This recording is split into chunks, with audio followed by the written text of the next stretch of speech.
नमस्कार तथा सुप्रभात। काया कैरनमा तपाईलाई साथी दीपा तिमल सिन्हासँगै मिलन तिमिल सिन्हाको स्वागत छ। काया कैरन उज्यालो रेडियो नेटवर्कसँगै उज्यालो अनलाइन र मोबाइल एप्लिकेशनबाट एकसाथ प्रसारण भइरहेको छ। आज 2078 साल फागुन 9 गते सोमबार, फागुन कृष्ण पक्षको पञ्चमी तिथि, सन् 2022 फेब्रुअरी 21 तारिक।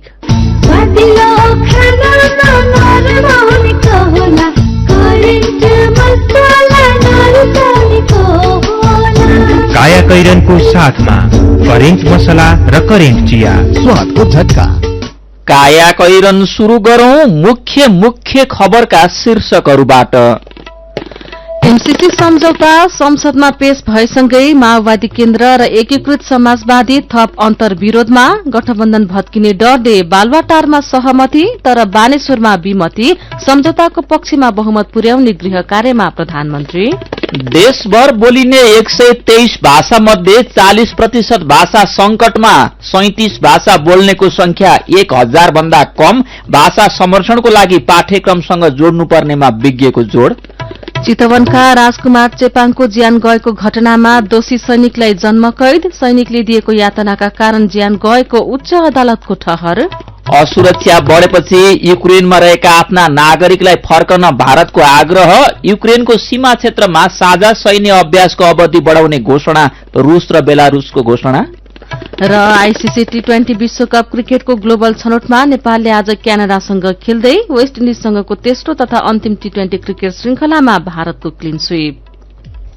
युनाइटेड टेक्निकल कलेज भरतपुर चितवनको नयाँ भर्ना सम्बन्धी सूचना। पोखरा विश्वविद्यालयबाट सम्बन्धन प्राप्त आईएसओ 9001-2015 सर्टिफाइड दक्ष तथा अनुभवी प्राध्यापकद्वारा अध्यापन गराइने, हरेक वर्ष सर्वोत्कृष्ट नतिजा ल्याउन सफल स्नातकोत्तर तह समेत अध्यापन हुने विशुद्ध engineering college United Technical College चितवनमा बीई सिभिल, कम्प्युटर र इलेक्ट्रिकल एन्ड इलेक्ट्रोनिक्स विषयमा नयाँ भर्ना खुलेको जानकारी गराइन्छ। सम्पर्क फोन 056 593 931, मोबाइल 98550 50 859, 98550 50 860। +2 बायो ग्रुपले पनि फारम भर्न पाइनेछ। विगत 6 वर्षदेखि सञ्चालित नेपालको पहिलो निजी क्षेत्रको क्यान्सर हस्पिटल, क्यान्सर सम्बन्धी सम्पूर्ण सेवाहरू एकै छानामुनि। अमेरिकाको भेरियम कम्पनीको अत्याधुनिक रेडियोथेरापी सेवा दिने मेसिन जडित हस्पिटल, नेपालमा लामो समयको अनुभव प्राप्त क्यान्सर विशेषज्ञद्वारा अत्याधुनिक प्रविधियुक्त radiotherapy, chemotherapy, targeted therapy, immunotherapy इत्यादिद्वारा सबै प्रकारको क्यान्सरको उपचार, साथै क्यान्सरको वरिष्ठ सर्जनहरूद्वारा शल्यक्रिया। अब नेपालीको क्यान्सर उपचार नेपालमा नै। Nepal cancer hospital and research centre, Harsiddhi, Lalitpur. Phone 01-525-1312, 535-1312। थोरै बचत धेरै कायदा, बीमाका छन् फाइदै फाइदा। सरकारी स्वामित्व र बीमाको क्षेत्रमा विश्वसनीय नाम राष्ट्रिय बीमा संस्थान। जीवन बीमाका लागि आजै राष्ट्रिय बीमा संस्थान रामशाहपथ काठमाडौँ वा नजिकैको शाखामा सम्पर्क गरौं। निशुल्क तालिम सम्बन्धी सूचना। सिटीभिटीबाट सम्बन्धन प्राप्त यस नेपाल युथ फाउन्डेशन नेपालले ओल्गापुरी भोकेशनल स्कूलमा लेभल 1 को कार्पेन्ट्री र वेल्डिङ विषयमा यही फागुन 17 गतेबाट तालिम सञ्चालन गरिने भएकोले इच्छुक युवाहरूले सम्पर्क राख्नुहोला। फारम भर्ने अन्तिम मिति यही फागुन 13 गतेसम्म। सम्पर्क Olgapuri vocational school, Chunikhel, Lalitpur. Phone number 98512 16059, 98512 16059। सम्बन्धको विकास त्यति बेला सम्भव हुन्छ जब हरेक आफ्नो र आफन्तहरूसँग निर्धक्क अनि खुलेर कुरा हुन्छ, चाहे त्यस्तो कुरा व्यक्तिगत होस् या व्यावसायिक हो। नेपाल टेलिकमको सर्र चल्ने वाइफाई, खर्र जाने बल्क एसएमएस, हुर चल्ने 4G इन्टरनेट, सलल जोडिने ती CUG नेटवर्क अनि आहा कति रमाइलो एनटीटीभी। बाँकी त सब मनको कुरा न हो। नेपाल टेलिकम, राष्ट्रको सञ्चार। काया कैरनमा अब खबरको सिलसिला। नेपाल सरकार र अमेरिकी सहयोग नियोग एमसीसी बीच भएको अनुदान सम्झौता प्रतिनिधि सभामा पेश भएसँगै सत्ता साझेदार माओवादी केन्द्र र एकीकृत समाजवादी थप अन्तर्विरोधमा परेका छन्। माओवादी अध्यक्ष पुष्पकमल दाहाल प्रचण्ड र एकीकृत समाजवादीका अध्यक्ष माधव कुमार नेपालले सम्झौता संशोधन टेबल गर्न गठबन्धनमा सहमति दिएका छन् भने सहकर्मी वरिष्ठ नेताहरूले आपत्ति जनाएका छन्। दुवै पार्टीका कार्यकर्ता सड़कमा पनि उत्रिएका छन्। एकीकृत समाजवादीले सम्झौता सम्झौताको विरोध गर्दै आएको थियो भने माओवादीले दोहोरो नीति जारी राखेको छ। शीर्ष नेता सम्मिलित गठबन्धन बैठकले एमसीसी सम्झौता संघीय संसदमा टेबल गर्ने सहमति गरेको हो। तर सम्झौता टेबल हुँदा माओवादी सांसदहरू कृष्ण बहादुर महरा, गिरिराजमणि पोखरेल, अञ्जना विसंखे लगायतले उठेर विरोध जनाउँदा अध्यक्ष पुष्पकमल दाहाल लगायतका केही सांसद भने बसिरहे। त्यस्तै एकीकृत समाजवादीका वरिष्ठ नेता झलनाथ खनालले प्रस्ताव पेश हुँदा उठेर नाराबाजी गर्दै विरोध जनाउनुभयो। त्यही बेला अध्यक्ष नेपाल लगायतका सांसद भने आफ्नो सीटमा बसिरहेका थिए। संसदमा टेबल भएको एमसीसी सम्झौता अनुमोदन गर्न 3 चरण पूरा गर्नुपर्ने प्रावधान छ। हिजोको बैठकमा पेश गरेपछि त्यसले पहिलो चरण पूरा गरेको छ। दोस्रो चरणमा सैद्धान्तिक छलफल, तेस्रो चरणमा दफावार छलफल र अनुमोदन गर्नुपर्ने हुन्छ। सड़कमा प्रदर्शन भए पनि यसको छिनोफानो अब संसदीय प्रक्रियाबाटै हुनेछ। सम्झौता संसदमा पेश भएसँगै अनुमोदन गर्ने नगर्ने अधिकार सांसद समक्ष पुगेको छ। प्रतिनिधि सभाको अर्को बैठकमा दोस्रो चरणमा सैद्धान्तिक छलफल हुने सचिवालयले जनाएको छ। अर्को बैठक आउँदो बिहीबारलाई राखिएको छ। संविधानको धारा 279 को 2 मा राष्ट्रलाई व्यापक, गम्भीर वा दीर्घकालीन असर नपर्ने साधारण प्रकृतिका सन्धि वा सम्झौता मात्रै प्रतिनिधि सभा बैठकमा उपस्थित सदस्यहरूको साधारण बहुमतबाट अनुमोदन हुन सक्ने व्यवस्था छ। संसदमा 271 सांसद कायम छन्। संविधानको धारा 94 मा संघीय संसदको कुनै पनि सदनको बैठकमा सम्पूर्ण सदस्य संख्याको 1/4 सदस्य उपस्थित नभएसम्म कुनै प्रश्न वा प्रस्ताव निर्णयका लागि प्रस्तुत गर्न नहुने व्यवस्था छ। 1/4 भनेको 69 जना हुन्छन्। संविधानको धारा 279 मा सन्धि सम्झौता अनुमोदन गराउन उपस्थित सांसदको साधारण बहुमत मात्रै भए हुने व्यवस्था भएकाले एमसीसी अनुमोदन गराउन 35 सांसदले पक्षमा मतदान गरे पुग्ने हुन्छ। प्रतिनिधि सभा नियमावली र संसदीय अभ्यासमा सन्धि वा सम्झौता संसदीय समितिमा पनि पठाउन सकिने वा संसदमै छलफल गरेर पारित गर्न सकिने दुवै व्यवस्था रहेको छ। एमसीसी सम्झौता बारे प्रमुख प्रतिपक्षी एमालेकै नीतिमा पनि अन्तर्विरोध देखिएको छ। अब सम्झौता टेबल नै भएपछि संस्थागत निर्णय गर्न पनि एमालेमाथि दबाव परेको छ। संसदमा टेबल भए लगत्तै प्रधानमन्त्री शेरबहादुर देउवा एमसीसीसँगको सम्झौता अनुमोदनका लागि मोहम्मद पुर्याउने गृह कार्यमा जुट्नु भएको छ। गठबन्धन दलका सांसद र विपक्षी दललाई फकाउने रणनीतिमा देउवा जुट्नु भएको छ। विवाद र विरोधका बीच हिजो एमसीसी सम्झौता संसदीय प्रक्रियामा अघि बढ़ेको छ। सत्ता गठबन्धनमा मुख्य दल माओवादी र एकीकृत समाजवादीले विपक्षमा मतदान गरेमा अनुमोदन गर्न कठिन हुने भन्दै प्रधानमन्त्री संसदीय अंकगणितको जोड घटाउमा लाग्नु भएको छ। पक्षमा नखुले पनि संसदको ठूलो दल एमाले विपक्षमा मतदान नगर्ने प्रधानमन्त्रीको बुझाइ छ। एमाले मतदान प्रक्रिया बहिष्कार गर्ने अनुमान उहाँको छ। एमालेका 14 सांसदमाथि कार्यवाहीको सूचना टाँस नगरेको भन्दै एमाले सभामुख अग्नि सापकोटाको विरोध गर्दै निरन्तर संसद अवरोध गरिरहेको छ। प्रधानमन्त्री देउवा एमसीसीलाई संसदमा लामो समय राखेर सड़कमा तनाव बढ़न दिने पक्षमा हुनुहुन्न। गठबन्धन दलमा कुरा मिलेमा देउवाले 12 गतेकै बैठकमा मतदान गराउन चाहनु भएको छ। कांग्रेस नेता मिनेन्द्र रिजालले आगामी बैठकमा एमसीसी अनुमोदनका लागि निर्णयार्थ प्रस्तुत हुने दावी गर्नु भएको छ। तत्कालीन नेकपा नेतृत्वको सरकारले अनुमोदनका लागि संसदमा दर्ता गरेको एमसीसी सम्झौताले हिजो संसदमा प्रवेश पाएको छ। प्रधानमन्त्री शेरबहादुर देउवाले दबावको रणनीति अख्तियार गर्दै सत्ता सहयात्री दलहरूलाई एमसीसी संसदमा प्रवेश गराउन मनाउनु भएको हो। अनुमोदन प्रक्रियामा सहमति नछुट्ने बारे अझै अन्यल छ। कांग्रेस तत्काल यसलाई अनुमोदन गर्न चाहन्छ भने माओवादी केन्द्र र एकीकृत समाजवादी संशोधनसहित अनुमोदनको अडानमा रहेका छन्। यसैबीच परराष्ट्र मन्त्रालयले नेपालका लागि आउने कुनै प्रकारको सहयोगबारे सार्वभौम संसदले मात्रै निर्णय गर्ने बताएको छ। संचार माध्यमबाट एमसीसी सम्झौताका विषयमा उठेका प्रश्नमा मन्त्रालयले यस्तो जवाफ दिएको हो। परराष्ट्र मन्त्रालयका प्रवक्ता सेवा लम्सालद्वारा हिजो निकालिएको विज्ञप्तिमा एमसीसी जस्ता विदेशी सहयोग नेपालको राष्ट्रिय हित र प्राथमिकता अनुसार स्वीकार गर्ने उल्लेख गरिएको छ। नेपालले ग्रहण गर्ने विकास सहयोग सम्बन्धी निर्णयहरू नेपालको राष्ट्रिय हित र प्राथमिकताको आधारमा गरिन्छ। विज्ञप्तिमा भनिएको छ नेपालको सार्वभौम संसदले मात्रै नेपाल र नेपाली नागरिकको हितका लागि कस्तो विकास सहयोग आवश्यक छ भन्ने निर्णय गर्ने विज्ञप्तिमा उल्लेख गरिएको छ। कायाकैरनमा कुराकानीसँगै खबरको सिलसिला बाँकी नै छ, सुन्दै गर्नुहोला। राप्ती इन्जिनियरिङ कलेज घोराही दाङको विद्यार्थी भर्ना सम्बन्धी सूचना। स्थापनाको पहिलो ब्याचमै इन्जिनियरिङ कार्यक्रमतर्फ पोखरा विश्वविद्यालय प्रथम तथा बीसीए तर्फ 5औं ब्याचमा गोल्ड मेडल प्राप्त गर्न सफल। लुम्बिनी प्रदेशकै उत्कृष्ट आईएसओ सर्टिफाइड यस कलेजमा बीई सिभिल र बीसीए कार्यक्रममा भर्ना खुलेकाले इच्छुक विद्यार्थीले तुरुन्त सम्पर्क गर्नुहोला। सम्पर्क Rapti engineering college Ghorahi Dang. Phone 082 562 601 98 578 35 990 98 578 31 684। सड़क बालबालिका मुक्त राष्ट्र निर्माणको अभियानमा सहभागी बनौं। कुनै पनि सड़क बालबालिका, हराएका बालबालिका वा बेवारिसे बालबालिका फेला परेमा बालबालिका खोज तलास सेवा 104 मा तुरन्त जानकारी गराउँ। नेपाल सरकार, महिला बालबालिका तथा ज्येष्ठ नागरिक मन्त्रालय, राष्ट्रिय बाल अधिकार परिषद। युनिभर्सल इन्जिनियरिङ एन्ड साइन्स कलेजको बीई सिभिल र बीई कम्प्युटर विषयमा नयाँ भर्ना सम्बन्धी सूचना। पोखरा विश्वविद्यालयबाट सम्बन्धन प्राप्त यस युनिभर्सल इन्जिनियरिङ एन्ड साइन्स कलेजमा बीई सिभिल र बीई कम्प्युटर विषयमा भर्नाका लागि आवेदन फारम खुल्ला गरिएको छ। सम्पर्क universal engineering and science college, IOE Pulchok campus नजिकै चाकुपाट, ललितपुर। Phone number 01 52 60 419 52 60 592। चिठा पर्यो चिठा किन छ र? चिठा पढ्नु?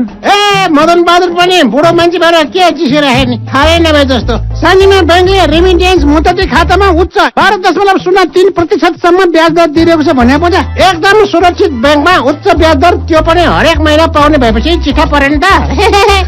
साँच्ची एकदम कम निष्क्रिय कर्जा भएको सुरक्षित ब्याङ्क भएर पनि उच्च ब्याज दर दिनु त चिठा नै पर्नु हो। अब म सानीमा ब्याङ्कमा 12.03% ब्याज दरमा मुद्दती खाता खोल भनेर विदेशमा बस्ने छोरीलाई पनि भनिहाल्छु। नबिर्स है, सानीमा ब्याङ्कले अन्य मुद्दती खातामा पनि 11.03% सम्म ब्याज दिइरहेछ नि।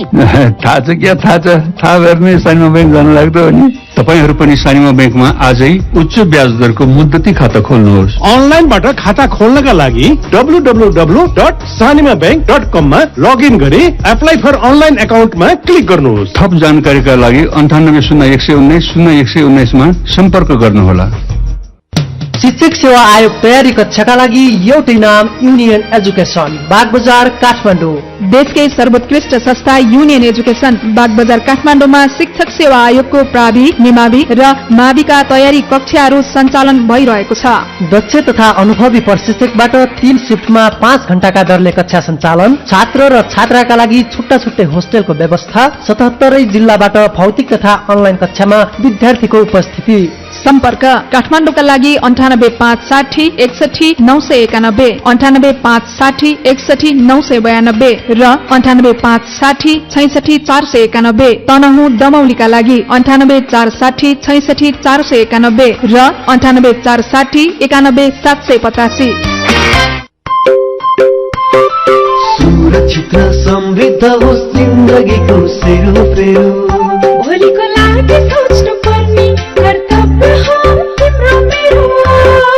दुःख हुन भोलिलाई बिमा गरौँ है, नेसनल लाइफ इन्सुरेन्समा बिमा गरौँ है।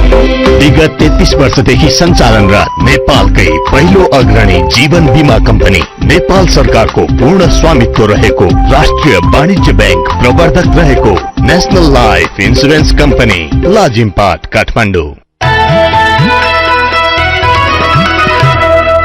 उज्यालो रेडियो नेटवर्क सँगै उज्यालो अनलाइन र मोबाइल एप्लिकेशनमा प्रसारण भइरहेको काया कैरनमा तपाईंलाई फेरि स्वागत छ। यतिन्जेल हामीले एमसीसी सम्झौता संसदमा पेश भएसँगै माओवादी केन्द्र र एकीकृत समाजवादी थप अन्तर्विरोधमा गठबन्धन भत्किने डरले बालुवाटारमा सहमति तर बानेश्वरमा विमति, सम्झौताको पक्षमा बहुमत पुर्याउने गृह कार्यमा प्रधानमन्त्री लगायतका खबर प्रस्तुत गर्यौं। अब बाँकी खबर। देशभर 123 वटा भाषा बोलिन्छन्। झण्डै 100 वटा भाषा नेपालका मौलिक भाषा हुन्, जसमध्ये 1000 भन्दा कम वक्ता रहेका भाषा 37 वटा छन्। यी सबै भाषा संकटमा रहेको भाषा आयोगले जनाएको छ। नेपालमा बोलिने झण्डै 40% भाषा संकटमा छन्। आयोगका अध्यक्ष लवदेव अवस्थीले भन्नुभयो, आदिम समुदायका मातृभाषा विद्यालयको प्रयोगमा छैनन्, सार्वजनिक जीवनमा प्रयोगबाट छुट्दै गएका छन्। संकटमा रहेका भाषामा राउटे, साम, मनाङ्गे, धुलेसी, फाङदुवाली, सुरेल, मालपाडे, खरिया, कुर्माली, बराम, लुङटिङ, सदनी, कागते, बनकरिया, काइके लगायत रहेका छन्। ती भाषामध्ये यसअघि तथ्याङ्कमा समेटिएका 23 वटा र आयोगले पछिल्लो पटक पहिचान गरेका 8 वटा सहित 31 भाषा संवेदनशील अवस्थामा छन्। अवस्थीले भन्नुभएको छ 2078 सालको जनगणना र तथ्याङ्क विश्लेषणले यी भाषा पहिचान गर्ने ठानेका छौं। स्थानीय तह, प्रदेश र संघीय सरकारले संकटापन्न भाषा पहिचान गरी संरक्षणका लागि प्राथमिकतामा राख्न जरूरी रहेको उहाँको भनाइ छ। संविधानमा उल्लेख भाषा सम्बन्धी व्यवस्था कार्यान्वयन हुन सके संकटापन्न अवस्थाका भाषा बचाउन सम्भव हुने उहाँको बुझाइ छ। यस्ता भाषाको संरक्षण गर्न पाठ्यक्रमसँग जोड्नु पर्नेमा पनि विज्ञले जोड़ दिएका छन्। संयुक्त राष्ट्र संघको बुझाइ पनि प्रविधिको प्रयोगबाट मातृभाषा बहुभाषा शिक्षण सम्वर्धनमा चुनौती र अवसर दुवै रहन्छ भन्ने छ। अन्तर्राष्ट्रिय मातृभाषा दिवसका अवसरमा हिजो काठमाडौँमा आयोजित मातृभाषा र मातृभाषा साहित्य विषयक विचार गोष्ठीमा नेपालमा रहेको युनेस्कोकी प्रतिनिधि निर्जना शर्माले भन्नुभयो मातृभाषा नागरिकको अधिकार र संस्कृतिसँग जोडिएको छ। नेपालको सन्दर्भमा शिक्षासँग जोड्ने कार्यक्रम केन्द्रित हुनेछ। उहाँले भन्नुभएको छ 40% भाषा संकटमा शीर्षक दिएर यो खबर कान्तिपुर दैनिकले छापेको छ। पोखरामा हिजो बाक्लो असिना सहित पानी परेको छ। असिना पानीले पोखराको सड़क केही बेर अवरुद्ध पनि भएको थियो। पोखराको न्यू रोड, चिप्ले ढुङ्गा, बगर, अमरसिंह चोक, रानी पौवा लगायतका ठाउँमा असिनाले सड़क नै छोपिएको थियो। सड़कमा परेको असिना हटाउन डोजरको प्रयोग गरिएको थियो। पोखरामा 4 इन्चदेखि 1 फुटसम्म असिना जमेको स्थानीय बासिन्दाले बताएका छन्। असिना पानीले पोखरा महानगर क्षेत्रका तरकारी, आलु, फलफूल, तोरी, गहुँ लगायतका अन्न बालीमा क्षति पुर्याएको छ। पश्चिमी न्यूनचापे प्रणालीको प्रभावले असिना पानी परेको मौसमविदले बताएका छन्। अझै 1-2 दिन देशका पहाड़ी क्षेत्रको मौसम आंशिकदेखि सामान्य बदलिरही केही ठाउँमा मेघगर्जन, चट्याङ सहित हल्का वर्षाको सम्भावना रहेको मौसम पूर्वानुमान महाशाखाले जनाएको छ।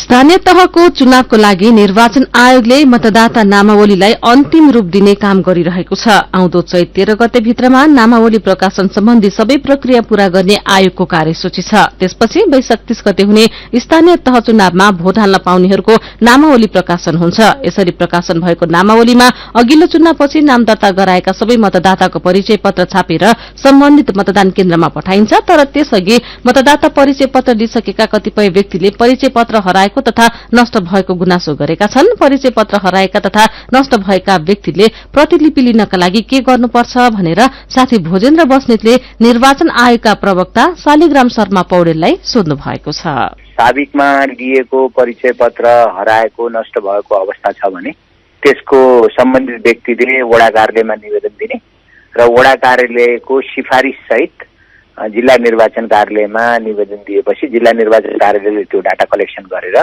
आयोगमा पठाउँछ र आयोगले नयाँ मतदाता परिचय पत्र छपाउने क्रममा प्रतिलिपि मतदाता परिचय पत्र पनि छपाएर सम्बन्धित मतदाताको मतदान केन्द्रमा मतदान हुनुभन्दा 2 दिन अगाडि पुर्याउँछ र त्यहीँबाट वितरण हुन्छ। यदि स्वयं व्यक्ति चाहिँ जिल्ला निर्वाचन कार्यालय त टाढा पनि हुन्छ पहाडी भेगमा पुग्न सकेन भने अरूले लान मिल्छ कि अथवा स्वयं व्यक्ति नै जानुपर्ने? वडामा त पुग्नै पर्यो।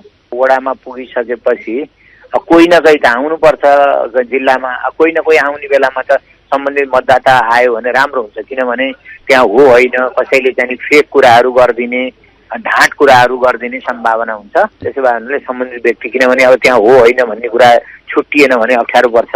सम्बन्धित व्यक्ति जाँदा राम्रो। शुल्क लाग्छ कि लाग्दैन यसको लागि? शुल्क लाग्दैन, निःशुल्क हो। मतदाता परिचय पत्र बिना चाहिँ मतदानमा सहभागी हुन पाइने नपाइने त्यस्तो केही निर्णय चाहिँ भएको छ कि छैन? अब आजका मितिसम्म मतदान गर्नका लागि मतदाता परिचय पत्र चाहिन्छ। भोलि आयोगले छुट्टै निर्णय गर्ने कुरा त हामीले भन्न सकिएन नि। यसअघिको मतदाता परिचय पत्र छ भने त्यही लिएर मतदान स्थलमा जाने छैन भनेदेखि चाहिँ निवेदन दिनु पर्यो। हजुर हजुर हजुर। नयाँ मतदाताहरूको चाहिँ परिचय पत्र कहिलेसम्म तयार भएर पठाउने तयारी छ तपाईँहरूको? अब यस्तो छ, मतदाता नामावली अध्यावधिक गर्ने कार्य नै चैत्र 13 गतेसम्मको लागि हामीलाई टाइम छ हैन। यसको ठुलो लामो प्रोसेस छ। जिल्लाबाट यहाँ आउने, यहाँबाट फेरि जिल्ला पठाउने, जिल्लामा सम्बन्धित पालिकामा जिल्ला निर्वाचन कार्यालय सूचना टाँसेर त्यसको दाबी विरोध उजुरीहरू लिने, त्यसको छानबिन गर्ने, त्यसपछि गएर यहाँ मतदाता नामावली प्रिन्ट गर्ने। तपाईँको 2 करोड मतदाता नामहरूको 6% मतदाता नामावलीहरू छाप्नुपर्छ।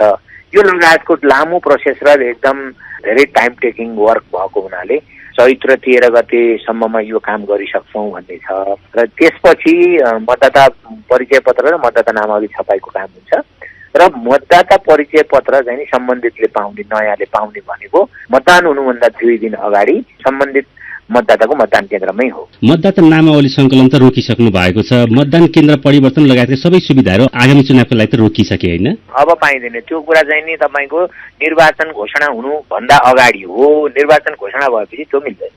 उहाँ हुनुहुन्थ्यो निर्वाचन आयोगका प्रवक्ता शालिग्राम शर्मा पौडेल। काया कैरनमा मेरो पनि भन्नु छ र कार्टुनसँगै खबरको सिलसिला बाँकी नै छ, सुन्दै गर्नुहोला।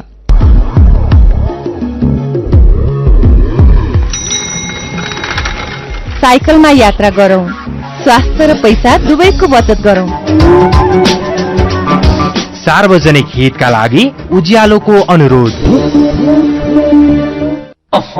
जब पैसा चाहिन्छ आयामी गर्न आइन्छ, उतार पैसा पठाइन्छ, साह्रै नै रमाइन्छ। किनभने ढुक्कले पैसा पठाइन्छ, 1 GB डेटा पाइन्छ। ढुक्कले पैसा पठाइन्छ, 1 GB डेटा पाइन्छ। आइमी गरौँ रमाऊ, किनकि विदेशबाट MoneyGram, instant cash, easy remit र अल अन्सारी एक्सचेन्जबाट पठाएको रकम नेपालमा एनसेल प्रयोगकर्ताहरूले आइमी गरेर प्राप्त गर्दा 1 GB डाटा फ्रीमा पाइन्छ। आइमी गरौँ है। क्वालिटी र स्वादमा कुनै सम्झौता नगरी तपाईहरूको अर्डर अनुसारको फूड, ड्रिंक्स तथा बेकरीका आइटमहरू 24 घण्टा जुनसुकै समयमा काठमाडौँ उपत्यका भित्र हजुरहरूले चाहेको स्थानमा डेलिभरी गर्न हामी तयार बसेका छौं। अब हजुरहरूको मायाले हाम्रो सेवा चितवनमा पनि विस्तार भएको जानकारी गराउँदछौं। लाटो कोसेरो, जो रातभर नसुती तपाईहरूको सेवामा हाजिर छ। www.latokoserofoods.com। फोन 98 473 79890, 98 010 79890।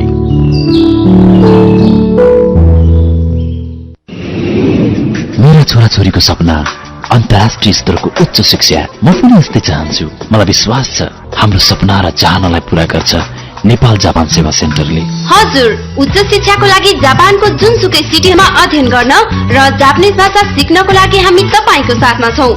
सम्पर्क Nepal Japan Sewa centre, Nagpokhari, Kathmandu. Phone number 44 28 242, 44 28 242। Come once, you will certainly be benefited. सीधा कुरा, प्रष्ट विचार। काठमाडौँमा 90 मेगाहर्ज उज्यालो रेडियो नेटवर्क मार्फत देशभरिका विभिन्न एफएम स्टेशन तथा उज्यालो अनलाइन र मोबाइल एप्लिकेशनमा प्रसारण भइरहेको काया कैरनमा तपाईलाई फेरि स्वागत छ। अब बाँकी खबर। चितवन राष्ट्रिय निकुञ्जभित्र सैनिकको यातनाबाट गम्भीर घाइते भई उपचारका क्रममा ज्यान गुमाएका राजकुमार चेपाङको मुद्दामा जिल्ला अदालतले गरेको निर्णयलाई उल्टाउँदै उच्च अदालतले जन्मकैदको सजाय सुनाएको छ। पाटन उच्च अदालतको हेटौँडा इजलासका न्यायाधीश द्वय चण्डीराज ढकाल र नागेन्द्र लाल कर्णको इजलासले नेपाली सेनाको सिद्धिबक्स गणका हुद्दा चिरण कुमार बुढालाई जन्मकैद 25 वर्षको सजाय गर्ने फैसला गरेको रजिस्ट्रार कैलाश भट्टराईले जानकारी दिनुभयो। बुढाको यातनाका कारण घाइते भएका चेपाङको 2078 साल साउन 8 गते अस्पतालमा उपचारका क्रममा ज्यान गएकोमा जिल्ला न्यायाधीश गायत्री प्रसाद रेग्मीले गएको असार 28 मा बुढालाई 9 महिना कैद, 9,000 रूपियाँ जरिवाना र मृतकका परिवारलाई 2 लाख रूपियाँ क्षतिपूर्ति भराउने फैसला गर्नुभएको थियो। त्यस विरूद्ध पीड़ितका तर्फबाट उच्च सरकारी वकिलको कार्यालय हेटौँडाले पुनरावेदन गरेको थियो। 9 महिना सजाय हुने गरी कसुर ठहर भएकाले जागिर गुमाउन पुगेका बुढाले पनि उच्च अदालतमा पुनरावेदन गरेका थिए। दुवैतर्फको पुनरावेदनमा उच्च अदालतले जिल्ला अदालतको फैसला उल्टाउँदै पीड़ितको माग अनुसार बुढालाई जन्मकैदको सजाय हुने गरी फैसला गरेको उच्च सरकारी वकिलको कार्यालय हेटौँडाका प्रमुख सहन्यायाधिवक्ता सन्देश श्रेष्ठले जानकारी दिनुभएको छ। 2075 साल भदौ 1 मा मुलुकी अपराध संहिता लागू हुनु अघिसम्म नेपालमा यातनालाई अपराध मानिँदैनथ्यो। विभिन्न निकायले गरेका अध्ययनले सुरक्षाकर्मीले नियन्त्रणमा लिएर अपराध कबूल गराउन अत्यधिक यातना दिने गरेको देखिएपछि त्यसलाई नियन्त्रण गर्न र नेपालले संयुक्त राष्ट्र संघ लगायत अन्तर्राष्ट्रिय समुदायसँग गरेका प्रतिबद्धता पूरा गर्न यातनालाई अपराधको सूचीमा राखियो। तर त्यसयता अहिलेसम्म कुनै पनि सुरक्षाकर्मीलाई यातनामा अभियोजन गरिएको छैन। गएको वर्ष चितवनमा भएको यो घटनामा हिजो उच्च अदालतले गरेको फैसलामा स्पष्ट रूपमा यातनाको कसुर स्थापित हुने देखिन्छ। आजको कान्तिपुर दैनिकले खबर छापेको छ। मेरो पनि भन्नु छ। सरकारले अमेरिकी सहयोग परियोजना एमसीसी सम्झौता हिजो संसदमा टेबल गरेको बारे तपाईंले नै व्यक्त गर्नुभएका विचार, टिप्पणी र प्रतिक्रियालाई आजको मेरो पनि भन्नु छमा समेटेका छौं। ट्विटरमा निर्भना नाम राखेका साथीको प्रतिक्रिया छ, अनुदानमा आएको एमसीसी चाहिँदैन भनौं भने फेरि कसरी ऋण र सहयोग माग्ने, चाहिन्छ भनौं भने सड़कमा आएर विरोध गर्नेहरू पनि उत्तिकै छन्। मिल्नु न ओकल्नु भएको एमसीसीका कारण देश नै चक्रव्यूहमा फसे जस्तो पो भयो त। पंकज मिश्र जिज्ञासा लागेको छ भन्दै लेख्नुहुन्छ, हिजो दिनभर काठमाडौँको नयाँ बानेश्वरमा एमसीसीको विरोधमा ढुङ्गामुढा भयो। यसरी ढुङ्गामुढा गर्नेहरूले एमसीसी बारे पढेर अनि बुझेरै गरेका होलान् त। विष्णु रिजालको विचार छ, एमसीसी प्रकरणमा सत्तारूढ़ दलको दैज चरित्र र कम्मल ओढेर घिउ खाने प्रवृत्ति फेरि पर्दाफाश भएको छ। एकातिर आफ्ना भातृ संगठनलाई ब्यानर बोकाएर सड़कमा उतार्ने, फेरि आफूले चाहिँ समर्थन गरे जस्तो गर्ने। ट्विटरमा स्वारी नाम राखेका साथी लेख्नुहुन्छ, एमसीसी कसैलाई चुनाव अगाडि बेठिक अनि चुनावपछि ठिक हुने, कसैलाई सरकारमा हुँदा ठिक हुने, प्रतिपक्षमा हुँदा बेठिक लाग्ने। एमसीसी ठिक कि बेठिक भन्ने बारे बेग्लै बहस होला, तर यसले दललाई चिन्ने अवसर भने दिएको छ।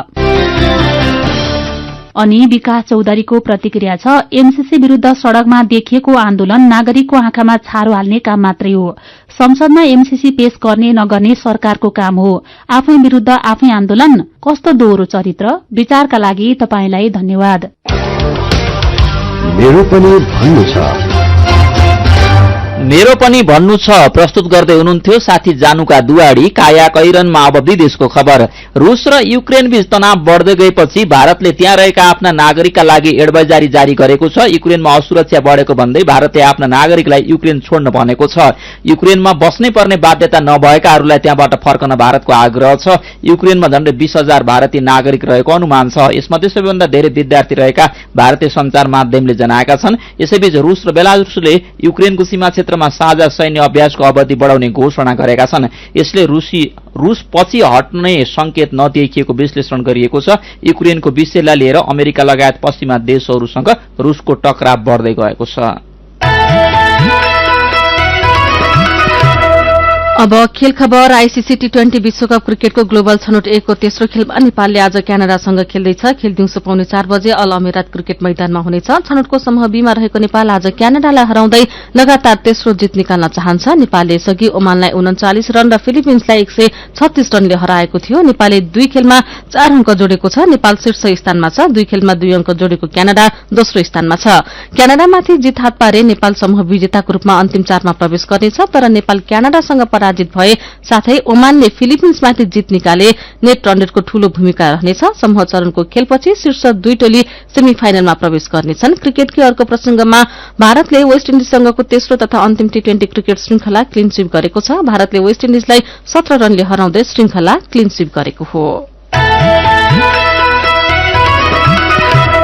काया कैरनमा अब केही खबर संक्षेपमा। सत्ता गठबन्धन टिकाउन मन्त्रालय विभाजन गरेको बागमती प्रदेश सरकार एकैपटक 400 कर्मचारी सरुवा गरेर फेरि विवादमा तानिएको छ। पद दुरूपयोग गर्दै मालपोतका कर्मचारीले 24 वर्ष अघि आफ्नो नाममा गराएको रुकुम पश्चिम चौरजहारी अस्पतालको जग्गा अझै फिर्ता गरेका छैनन्। किनबेच भएर व्यक्तिका नाममा पुगेको चौरजहारी नगरपालिका 1 मा रहेको चौरजहारी अस्पतालको 70 वर्गमिटर जग्गा अस्पतालकै स्वामित्वमा फिर्ता ल्याउन अदालतले आदेश दिए पनि कार्यान्वयन हुन सकेको छैन। र भन्सार कार्यालय नगएपछि 8 महिना अघि निर्माण सकिएको चोबार सुक्खा बन्दरगाह सञ्चालनमा अन्यल देखिएको छ। काया कैरनमा अब पालो आयो उखानको। साताको सापट 15 दिनको चोके। उज्यालो रेडियो नेटवर्कबाट प्रसारण भइरहेको काया कैरन सक्नु अघि मुख्य खबर फेरि एकपटक।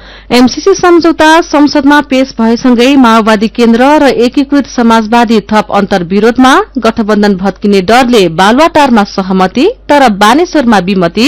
सम्झौताको पक्षमा बहुमत पुर्याउने गृह कार्यमा प्रधानमन्त्री। देशभर बोलिने 123 भाषा मध्ये 40% भाषा संकटमा। 37 भाषा बोल्नेको संख्या 1000 भन्दा कम। भाषा संरक्षणको लागि पाठ्यक्रमसँग जोड्नुपर्नेमा विज्ञको जोड। चितवनका राजकुमार चेपाङको ज्यान गएको घटनामा दोषी सैनिकलाई जन्म कैद। सैनिकले दिएको यातनाका कारण ज्यान गएको उच्च अदालतको ठहर। असुरक्षा बढेपछि युक्रेनमा रहेका आफ्ना नागरिकलाई फर्कन भारतको आग्रह। युक्रेनको सीमा क्षेत्रमा साझा सैन्य अभ्यासको अवधि बढाउने रूस र बेलारुसको घोषणा। र आईसीसी टी20 विश्वकप क्रिकेटको ग्लोबल छनौटमा नेपालले आज क्यानाडासँग खेल्दै वेस्ट इन्डिजसँगको तेस्रो तथा अन्तिम टी20 क्रिकेट श्रृंखलामा भारतको क्लिन स्वीप।